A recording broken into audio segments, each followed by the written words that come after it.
Revenons à nos propos commencés hier. Un grand nombre des enfants d'Israël n'entendaient qu'à la lettre les paroles et les prophéties de leurs prophètes. Voyant ensuite qu'elles ne se réalisaient pas comme ils l'avaient espéré et compris, ils en faisaient peu de cas et n'y ajoutaient plus foi. Il y eut même parmi eux un dicton populaire qui était pour ainsi dire passé en proverbe et par lequel on se moquait des prophéties. Isaïe s'en plaint lorsqu'il dit « À qui Dieu donnera-t-il la science? À qui fera-t-il entendre sa prophétie et sa parole? Ce sera à ceux qui ne se nourrissent plus de lait et qui ne connaissent plus le sein maternel. Car tous disent « promets et promets encore, espère et espère encore, espère et promets encore, espère et espère encore, espère encore, un peu ici et un peu là. » Dieu parlera de ses lèvres et dans une autre langue à ce peuple. Par ces paroles, Isaïe fait comprendre clairement que les enfants d'Israël se riaient de ses prophéties et lui disaient sa dérision par ce proverbe « espère et espère encore », montrant par là que les prophéties ne s'accomplissaient jamais. Ils étaient en effet attachés au sens immédiat, qui n'est que comme le lait pour les enfants, et à leur sens propre qui est comme le sein dont ils se sont éloignés et qui est en opposition avec la grandeur de la science de l'Esprit divin. Voilà ce que le prophète dit. À qui Dieu enseignera-t-il la sagesse de ses prophéties? À qui fera-t-il comprendre sa loi, si ce n'est à ceux qui sont déjà sevrés du lait de la lettre et éloignés du sein de leur propre sens. Car les autres ne comprennent pas les prophéties. Ils ne s'attachent qu'au lait de l'écorce et de la lettre et au sein de leur propre jugement. Ils disent en effet « promets et promets encore, espère et espère encore ». Car Dieu doit leur parler dans un sens qui n'est pas le leur et dans un langage différent du leur. Il ne faut donc point considérer alors notre sens personnel et notre langage. Ne savons-nous pas que la parole de Dieu a une signification spirituelle bien différente de notre manière de comprendre et présente ainsi de nombreuses difficultés. Cela est tellement vrai que Jérémie lui-même, tout prophète de Dieu qu'il était, en voyant combien la signification des paroles de Dieu était différente de celle que les hommes leur attribuaient, semble lui aussi s'y être mépris. Il prend la défense du peuple et il dit à Dieu « Hélas, hélas, hélas, Seigneur Dieu, est-ce que tu n'as pas trompé ce peuple et la ville de Jérusalem en leur disant « Vous aurez la paix » et le glaive transperce jusqu'à leur âme. » Or, la paix que Dieu leur promettait était celle qui devait s'établir entre lui et l'homme par le moyen du Messie qu'il allait leur envoyer. Tandis qu'eux songeaient à une paix temporelle et immédiate. Aussi, quand ils avaient des guerres et des souffrances, il leur arrivait le contraire de ce qu'ils avaient espéré. Et ils disaient, comme le rapporte encore Jérémie, « Nous avons attendu la paix, et il ne nous est rien venu de bon. »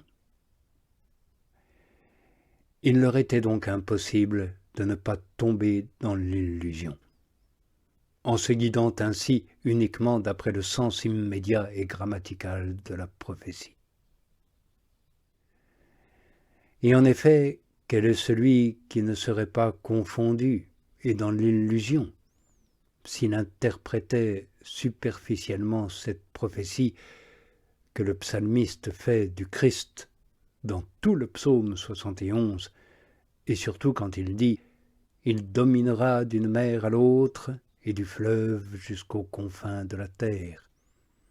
Et quand il dit plus loin « Il délivrera le pauvre des mains du puissant », il délivrera le pauvre qui était sans soutien. Et cependant, on l'a vu ensuite naître dans l'abaissement, vivre dans la pauvreté, expirer misérablement. Et non seulement il ne s'est pas emparé du domaine de la terre durant sa vie, mais il s'est soumis à des gens vils, jusqu'à ce qu'enfin il soit mort sous le gouvernement d'un païen, Ponce Pilate. Non seulement il n'a pas délivré ses disciples de la main des puissants de la terre, mais il les a laissés mettre à mort et persécuter pour son nom. Ces prophéties doivent donc s'entendre du Christ Jésus dans leur sens spirituel. Et ce sens est très véritable.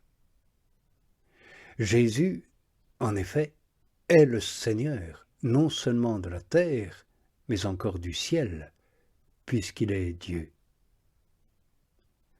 Quant aux pauvres qui devaient le suivre, non seulement il devait les racheter et les délivrer de la main et du pouvoir du démon, qui est ce puissant contre lequel il n'avait personne pour les aider, mais il devait de plus les faire héritiers du royaume des cieux. Ainsi donc, Dieu vise dans ses prophéties sur le Christ et ses disciples la partie principale, c'est-à-dire le royaume éternel et l'éternelle liberté des hommes. Les Juifs, au contraire, considérant les prophéties à leur manière dans un sens moins important et dont Dieu fait peu de cas, imaginaient le Christ avec une domination temporelle et une liberté temporelle, toute chose qui, aux yeux de Dieu, ne mérite le nom ni de royaume, ni de liberté. Il s'aveuglait par la grossière apparence de la lettre. Ils n'en comprenaient ni l'esprit, ni la vérité.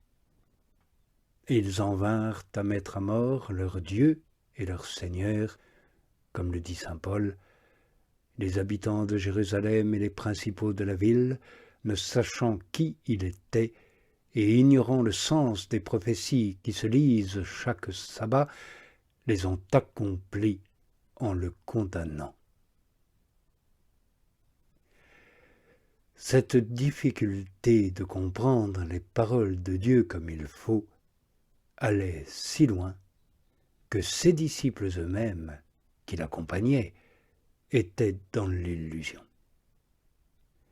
Nous en avons un exemple dans ces deux disciples qui, après sa mort, se rendaient au village d'Emmaüs, tristes et découragés, et disaient « Nous espérions que ce serait lui qui rachèterait Israël ». Eux aussi imaginaient une rédemption et une domination temporelle. Or Jésus leur apparut, et il leur reprocha leur folie et leur dureté de cœur à croire aux événements annoncés par les prophètes. De même, à l'époque de son départ pour le ciel, quelques-uns de ses disciples étaient encore dans cette ignorance, et l'interrogeant lui dirent « Seigneur, est-ce maintenant que tu vas rétablir le royaume d'Israël ?» Le Saint-Esprit révèle donc beaucoup de vérités auquel il attache un sens différent de celui que les hommes comprennent de prime abord.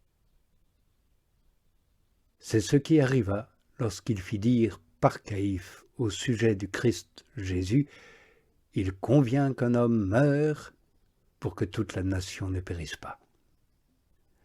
Or, est-il dit, ces paroles, Caïphe ne les disait pas de lui-même. Il leur donnait un sens, et l'Esprit Saint en avait un tout différent.